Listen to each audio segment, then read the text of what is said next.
Although Monaco undoubtedly didn't anticipate losing two of their top centre-backs to Chelsea in the same season, it seems that few clubs are immune to the Premier League club's financial clout following Todd Bowley and his Clear Lake Consortium's acquisition in 2022.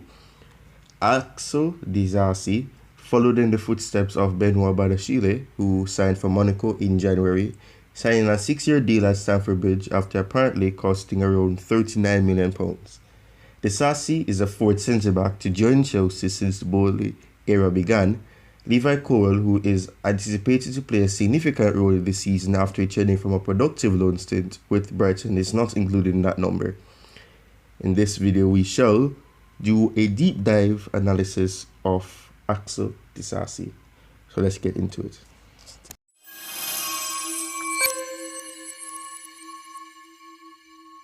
Alright, so although Wesley Fofana, another centre-back brought in since Bowley's arrival, suffered a serious knee ligament injury that will likely keep him out for the majority of the 2023-2024 season, new head coach Mauricio Pochettino still has plenty of options in this area.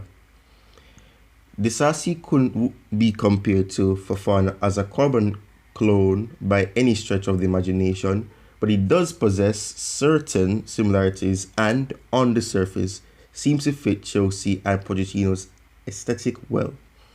Disasi, a France international who was even called into his country's World Cup squad over Badiashile last year, should check off many technical and physical boxes.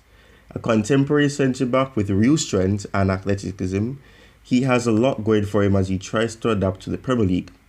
Disasi, on the other hand, could not quite fit in the same category as the majority of the acquisitions Chelsea has made on the Bowley. Players who are 23 years old and younger have received a lot of attention, but Disasi, who is 25 years old, is practically considered an elder statesman. He has played 4 complete seasons of football in the top division for Monaco and Reims, and he has been donned the captain's armband. Disasi has developed a reputation as one of France's top ball player centre-backs since breaking into Reims starting 11 in 2019-20.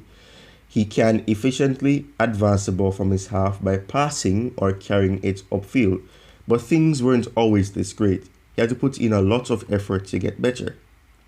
Disasi played 422 passes into the offensive third in Ligue 1 last season, more than any other defender in terms of development through the distribution.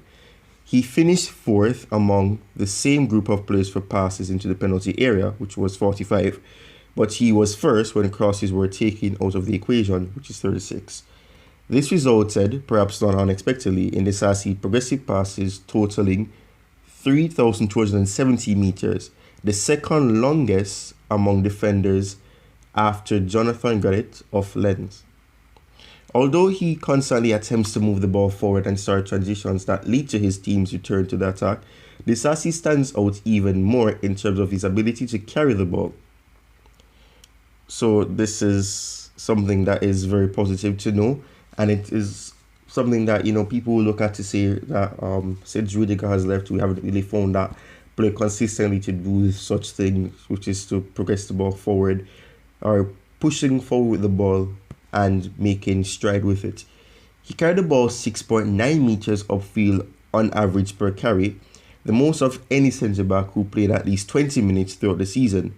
No central defender who played at least 1,900 minutes had a carry average of more than 6.0 meters. Disasi was one of just 2 players, minimum 20 minutes played, to record over 11 meters. And his average carry distance of 11.8 meters was the greatest in the division. It's really good to know that this is something of him, the attributes that he has, because it's something that we really need to think about, and it's something that we really need at this time, because Mauricio Pochettino is known for having his defenders being good on the ball, and obviously those who know about his time at Spurs will be aware of the fact that he had a quite good player on the ball, which you could say was Alderweireld, or perhaps Vertonghen wasn't bad at that as well. In addition to being at ease with the ball, he exudes confidence and bravery and is willing to assume the burden of seizing an initiative when there aren't always appealing passing lanes available. In the Premier League, he'll face more high-pressing teams, so it can be hazardous tactic. But Disasi's skill set suggests he has a greater chance than most of reacting to the added pressure. Disasi is a huge asset in the air thanks in large part to his power as well as his height, which is comfortably above 6 feet. He participated in 138 aerial duels in Ligue 1 last season, which was the fifth most, and won 97 of them, which was second only to Rasmus Nicolasen's, which was 117 for that player total. With at least 65 aerials to contest, that translated to a success rate of 70.3%, which was the sixth best mark among defenders. So basically, these are things that are responsible, and these things are important to note. The physical power of Disasi also shows in some front foot defense, in the belief that he will be likely to be stronger than his opponent or be able to intercept the ball before it reaches his target. He frequently prefers to get right up behind the forwards he's defending. It's an aggressive technique that can aid in rapid transitions and counterattacks. He highlights his ability to ride the game and provides a strong indication that he won't be scared off by certain types of strikers. Though it is also pretty dangerous because of the space he frees up, Pochettino might try to manage it.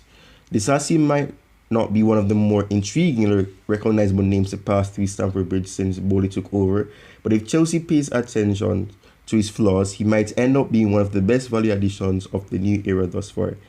So Axel Disasi has been a player so far that has impressed. He has obviously played one game, which was against Liverpool, and obviously he scored on his debut, which highlighted his aerial ability and his ability to be an offensive outlet despite just being a defender. It is a very good thing to consider when you think about his age and the trajectory or the pattern that Chelsea have decided to go on in terms of having younger players between the ages of 21 at probably less than that, 19, 20, 21, and the highest being 23, barring now having Disasi, who is 25, and obviously you have Reece James, who's edging closer to that age as well, Chilwell as well, Kukurea an example as well. But it is a positive to have a defender who has the height, who has the ability on the ball to carry it and to take the pressure off the midfield as well, and also can chip in, playing in a versatile role as a fullback as well. So it's positive to think about, and it's a good signing for Chelsea. Hope you guys enjoyed this video. Like, share, subscribe, cheers, and I'll see you guys in the next one. Peace. Have a good one.